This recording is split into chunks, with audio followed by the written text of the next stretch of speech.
여러분 안녕하십니까. 자동차 마케트의 시선의 이순남입니다. 오늘은 전기차 생산과 미래기술 개발을 위하여 미국에 74억 달러를 투자한다는 현대차, 기아의 미국 시장 동향을 분석하려고 합니다. 코로나 사태 이후 1년간 미국 시장은 어떻게 회복되고 있으며 수요 구조는 어떻게 변화되고 있을까요? 현대기아의 폭발적 성장은 대체 어느 정도이며 전기차를 현지 생산하게 되는 배경은 무엇인지를 하나하나 분석해 보겠습니다. 구독과 좋아요 부탁드리면서 자, 시작하겠습니다. 작년 초 시작된 코로나 사태는 3월 18일부터 본격적으로 공장 셧다운으로 이어졌고 쇼룸도 문을 닫게 했습니다. 그렇지만 20년 미국 자동차 수요는 당초 전문가 예상보다는 크게 낮은 14.8% 정도만 감소했습니다. 작년 9월부터 회복되던 수요는 반도체 부족 등 이슈도 있었지만 3, 4월에는 본격적인 기저 효과로 크게 회복한 편입니다. 1, 4월간 판매 누계는 전년비 28.8% 증가했습니다. 세계에서 가장 드라마틱하게 자동차 수요 구조가 변해온 미국 시장,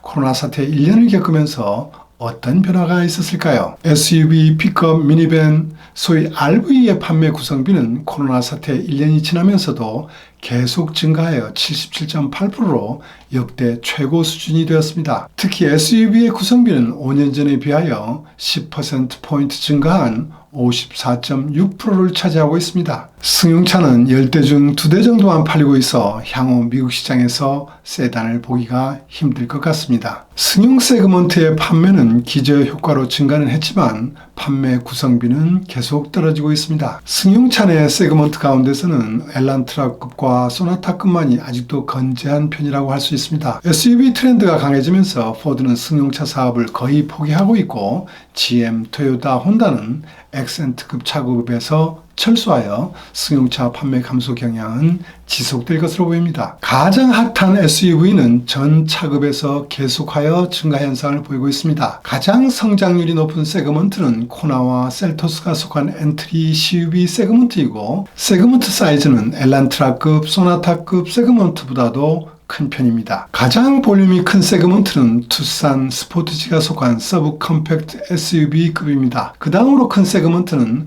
팰리세이드, 텔루라이드가 속한 미드 사이즈 급으로 성장률도 높은 편입니다. 반면 산타페 소렌토가 속한 컴팩트급은 성장은 하고 있지만 세그먼트 사이즈는 상대적으로 작은 편이라고 할 수 있습니다. SUV는 저가기에서 프리미엄, 럭셔리 세그먼트까지 전 영역에서 엄청나게 증가하고 있음을 알 수 있습니다. 미국의 탑10 판매 차종에는 어떤 변화가 있었을까요?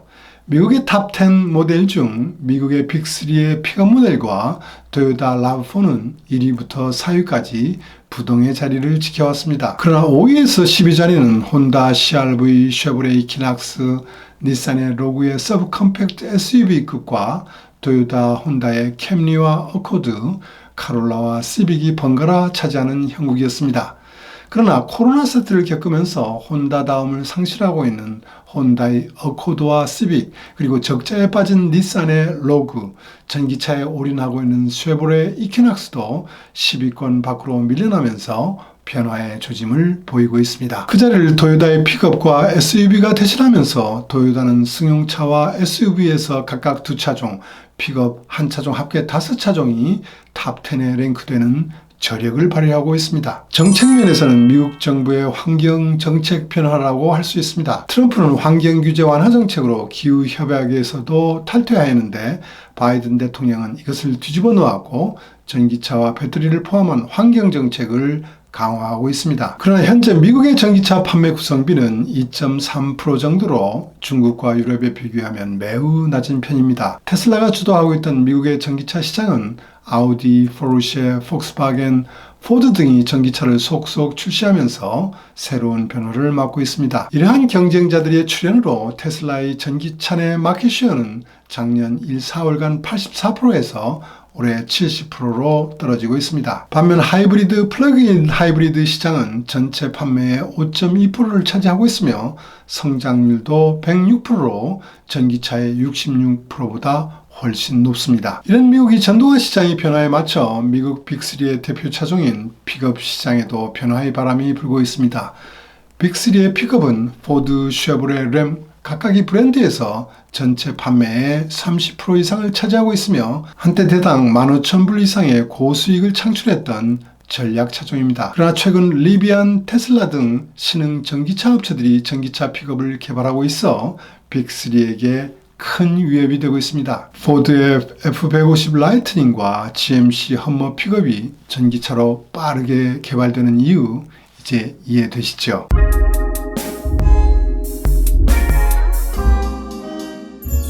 잠깐 미국 현대차의 시계를 19년 시점으로 돌려볼까요? 미국 시장은 최대의 시장으로 한때 달러박스 역할을 했는데 16년 이후 판매가 감소하면서 미국 법인이 적자를 기록하는 사태까지 발생하였습니다. 18년에는 현대차 라인업의 절반 정도만 갖고 있는 수바루에게도 판매를 추월당하는 수모도 겪어야 했습니다. 왜 이런 사태가 나왔을까요? 앞에서 설명했던 승용차에서 SUV로 수요 구조가 변하는 내용을 선제적으로 대응하지 못한 부분이 있었습니다. 현대차는 이런 트렌드와는 반대로 승용차를 중시하는 전략으로 나갈 수밖에 없는 상황이었습니다. 그 당시 미국 연비 규제 대응은 매우 중요한 이슈여서 연비가 나쁜 SUV보다는 연비 좋은 승용차로 개발해야 된다는 연구소의 논리가 우선된 것입니다. 또한 그 당시 산타페보다 큰 SUV를 만들 수 있는 플랫폼도 없었고 영업에서 물량 제시도 작은 편이어서 연구소의 주장을 따라가야 했던 상황이 된 것입니다. 현대차의 미국 시장의 문제는 소나타에서 시작되었다고 할 수 있습니다. 브랜드를 견인했던 LF 소나타는 디자인 실패까지 겹치면서 판매 부진에 빠졌고 이를 극복하기 위하여 고객 할인 판매와 손해를 보면서 렌터카로 밀어내기 판매를 지속하게 되었습니다. 확장 노선을 추구했던 최고 경영자에게 그 누구도 브레이크를 걸어야 한다고 말을 못하는 상황이 계속되어 왔던 것입니다. 다행히도 현대차 그룹의 최고 경영자가 아들로 바뀌면서 19년 현대차는 미국 시장 V자 턴어라운드 계획을 수립할 수 있었습니다. 우선 상품면에서 늦어왔던 SUV 라인업을 강화하였습니다. 팰리세이드와 베뉴를 라인업에 추가하였고 산타페 페이스리프트와 투싼 신모델을 투입하였습니다. 또한 승용차 핵심 차종 소나타와 엘란트라의 풀 모델 체인지도 실시했습니다. 돈이 안 되는 엑센트는 기아 멕시코 공장에서 OEM으로 조달받는 방식으로 변경하였습니다. 지금 현대차는 물론 기아차도 마찬가지입니다만 상품이 황금 사이클에 있습니다. 올가을 아이오닉5도 런칭되기 때문에 이보다 더 좋은 상품 라인업은 없을 거라고 보입니다. 판매와 공장 책임제가 별도로 되어 있어 비효율이 발생했는데 일원화된 조직으로 정비하였습니다. 지금까지 판매량을 중시하던 경영에서 수익과 질을 중시하는 방향으로 전환하여 렌터카 판매 비율을 줄이고 고객 인센티브도 줄였습니다. 닛산에서 카를로스 곤이 오른팔이었고 닛산 미국을 책임졌던 조세 무니우스를 판매 CEO로 임명하면서 관리자까지 전부 바꾸었습니다. 미국 닛산과 미국 현대의 부진 원인을 잘 알고 있는 그는 미국 현대의 25년 비전을 설정하여 추진 중에 있습니다. 그 비전의 핵심은 25년에 100만 대를 판매한다는 것입니다. 그러면 최근 현대차의 미국 내 실적은 어떻게 되고 있을까요? 한국을 대표하는 경제지 매경과 환경에서 보도한 내용들입니다. 미친 질주라느니 4월 15만 대 판매하면서 2개월 연속 최고 판매라느니 찬사가 대단합니다. 4월 판매 대수는 분명 월별 최대로 새로운 역사를 기록했습니다. 그러나 이 부분은 과거에서 현재까지 시간축과 경쟁차의 실적과 함께 비교해봐야 그 진면목을 평가할 수 있을 것입니다. 코로나 위기와 반도체 조달 관리에서 취약성을 드러냈던 미국의 빅3의 전년 동기비 성장률은 낮은 편입니다. 반면 리스크 매니지먼트를 잘했던 한국, 일본, 유럽 업체들 중 일부는 높은 성장을 이루었습니다. GV80의 신차 투입 효과를 본 제네시스와 현대차는 각각 프리미엄 브랜드와 메인스트림 브랜드에서 가장 높은 성장률을 기록하였습니다. 업계 순위에서 현대차는 기아를 누르고 다시 7위 자리로 복귀했습니다. 반면 만년 사유였던 토요타는 올해 들어 포드를 제치고 2위로 렉서스는 BMW를 물리치고 프리미엄 시장에서 벤츠에 이어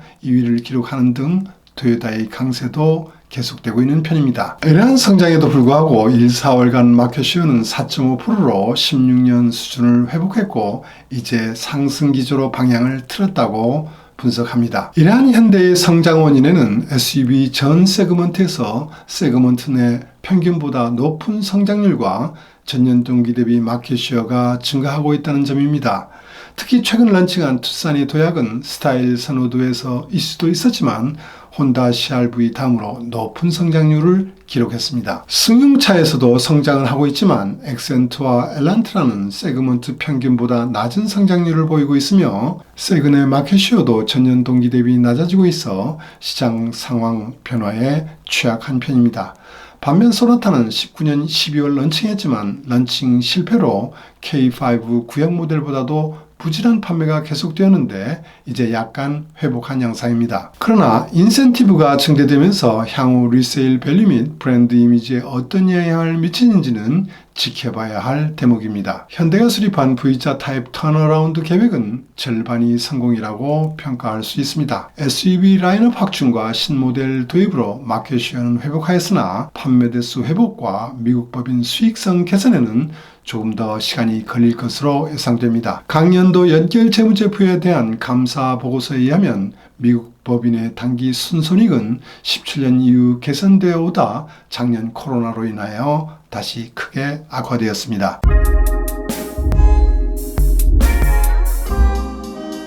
그럼 왜 현대는 전기차를 미국에서 생산한다는 계획을 발표했을까요? 미국의 빅3는 이미 전기차와 배터리 공장을 건설하고 있고 GM은 작년부터 25년까지 30차종을 발표합니다. 포즈도 F150과 머스탱 마키를 출시하였고 폭스바겐도 ID4를 올해 현지 생산하게 됩니다. 테슬라는 25,000불짜리 대중전기차도 개발하고 있습니다. 리비안 등 신생업체들도 런칭 준비를 하고 있습니다. 물론 현대도 25년까지 12차종의 전기차를 개발하여 글로벌 시장에 56만 대를 판매한다는 계획입니다. 향후 4년간 미국 시장에 100개 이상의 전기차 모델이 투입될 예정이지만 전기차 판매는 전체 판매의 2% 정도로 미약하고 많은 미국 소비자들은 아직도 전기차에 대해서는 회의적인 수준입니다. 이럼에도 불구하고 현대는 앞에서 설명했던 과거의 경험에서 배운 교훈으로 전기차에서는 팔로우보다는 파이오니가 되어 글로벌 3위 전기차 업체가 되겠다는 목표입니다. 현대차는 25년 미국 판매 100만 대 판매 비전을 달성하기 위하여 그동안 제네시스를 포함하여 SUV 라인업을 확대해 왔습니다. 올해 1, 4월 판매 실적대로 나머지 기간 판매한다면 현대와 제네시스의 21년 판매는 75만 대에서 77만 대 정도로 예상됩니다. 25년 비전 목표와는 25만 대 이내의 차이가 난다고 할 수 있습니다. 산타크루즈 픽업을 추가한다 해도 어디까지나 니치 모델이 되고 제네시스 GV70을 추가해도 제네시스 판매가 5만 대가 되기까지는 시간이 꽤 걸릴 것입니다. 그러면 20만 대 이상의 갭을 메우려면 전기차와 하이브리드, 플러그인 하이브리드 차량을 강화할 수밖에 없습니다. 현대차의 CEO 문효주도 성장 전략으로 전기차는 매우 중요한 키라고 강조하고 있습니다. 물론 수소연료 전기차 사업도 미국에서 확대할 계획임을 밝혔습니다. 프리미엄 전기차를 제외하고는 폭스바겐도 마찬가지지만 메인스트림 브랜드에서 전기차 수익을 내기는 굉장히 어려운 편입니다. 손해가 안 나면 다행이죠. 몽고메리 공장에서 전기차 전용 라인을 편성하는지 기존 차와 홀류 생산 방식으로 하는지 아니면 아주 새로운 공장을 건설하는지는 아직 잘 모르겠습니다만 현대차는 최고 경영자의 의지가 반영되면서 한국에서 생산하는 것보다 손익면에서 유리한 방법을 찾은 것으로 보입니다. 모셔널에서 개발하고 있는 로보택시 기술도 미국에서 생산하는 것이 더 유리할 것입니다. 바이든 정부가 요구하는 친환경 정책에도 부응하는 장점이 있습니다. 현대차 노조의 반대는 명확할 것이나 시대의 변화를 수용할 때가 왔다고 생각됩니다. 현대차도 한국 내 고용 안정화를 위한 대책이 필요합니다.